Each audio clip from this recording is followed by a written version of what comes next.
Welcome to another session of the Fragments of Silicon reviews. Apologies for the lateness of the beginning of this broadcast. Twitch was having some issues. I don't think they specified what those were, but apparently those have been resolved. So here we are broadcasting for you tonight. Let's see, we have 3 reviews up this week, and each one will be handled by an individual reviewer. Starting with me, my game this week was Newt 1. Newt 1 is a 3D platform type game, 3D platformer. It bills itself as a non-violent musical platformer, which is true to an extent, as in music is a pretty major theme of the endeavor. But I'd say, like, the other big theme, probably the bigger theme, is color. Your job is to restore color to the world, like literally. Not the first platform game that has ever tackled this. The Blob series comes to mind. Indeed, I recall we reviewed the first Blob game a few yonks ago. But the mechanics and the everything about Newt 1 here is vastly different than, say, the Blob. Now, this is a much more classic style platform game in that it's pretty abstract. Like, you are literally jumping to, like, platforms most of the time that are identified as platforms. Now, it's actually kind of rare that platform games get that literal. As, like stuff from Banjo-Kazooie to A Hat in Time, Ukulele, and so on and so forth. They're big, large worlds that happen to have platforming in it, but this game actually does have a focus on platforming. It's very basic platforming. Like, don't expect, any sort of, like, Mario level jumping challenges here. Platforming is still more of a means to an end than an actual focus of difficulty. I would say that this game is a good platformer for very young children, taking everything into account. Not just like the themes, but the art style is very kid-friendly, as you'd expect from a 3D platformer. It's very colorful, vividly so. It's like it's got the color palette of something that would appeal to children, or at least that is supposed to theoretically appeal to children. Yeah, I would see my niece playing this more than me playing it. Yeah, I'm like, as far as how the music's handled, well, the biggest thing is, like, in terms of collectibles, the outside of restoring the color, your other mission goals from stage to stage is to collect all the notes, and also to find a parrot for some reason. It's kind of lost on why the parrot was needed, but this game has a story. It's pretty inconsequential. Other ways the music factors in are stage gimmicks. Like, the first one you'll come across is a drum, where you use that to freeze water for a few seconds. And the levels themselves are pretty short, at least from what I played of. So something I haven't mentioned up to this point, I only played the first world of levels. And I'm kind of surprised I got that far. Now, for reference sake, I played the PC version because that's what I usually play. This game had a problem on the PC. And this is also one of the limits of, when only one of us has the game and runs into a technical problem, we can't course correct and have someone else take the lead. In this case, this game proclaims it's got full controller support.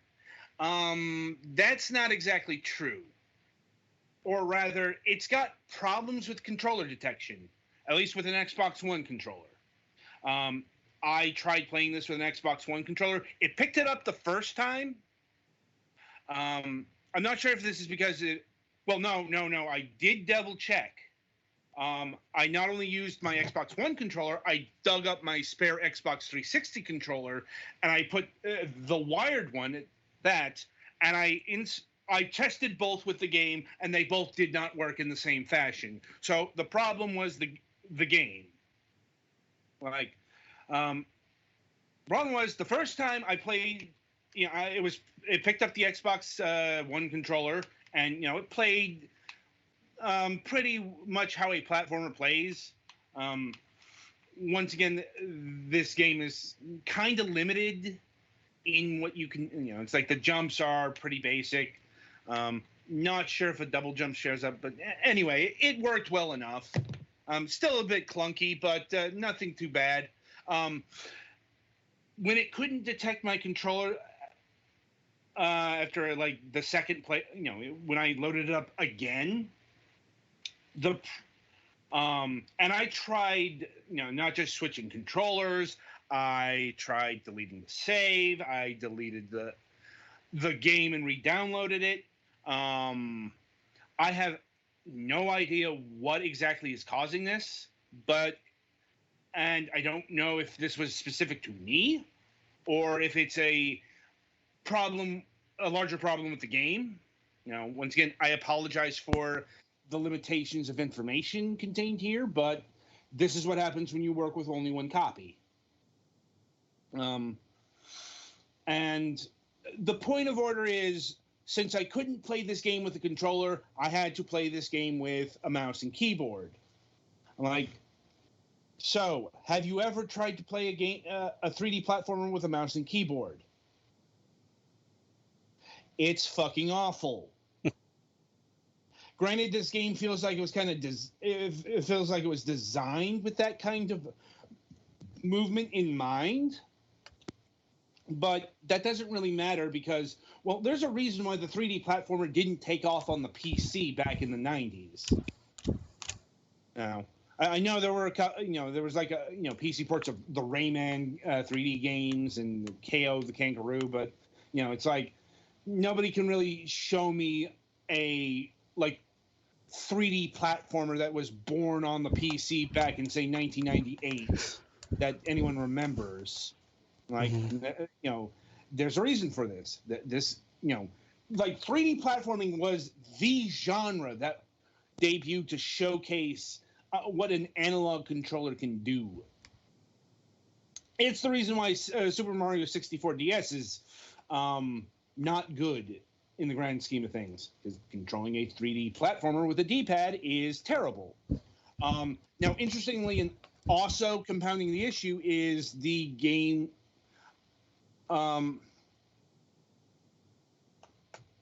wasn't able to remap the keys either. I think that was an option that, like I said, this game got really wonky with me, and I don't know why. I suppose credit to the game for actually having reverse WASD. That is to say, you can use the I, J, K, and L keys as your movement keys, which is made for left-handed people because using WASD and mouse and keyboard is very awkward for the left-handed. The problem is these particular keys are not as good as just using the arrow keys.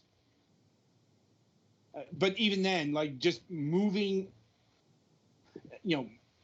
having like four-way control and,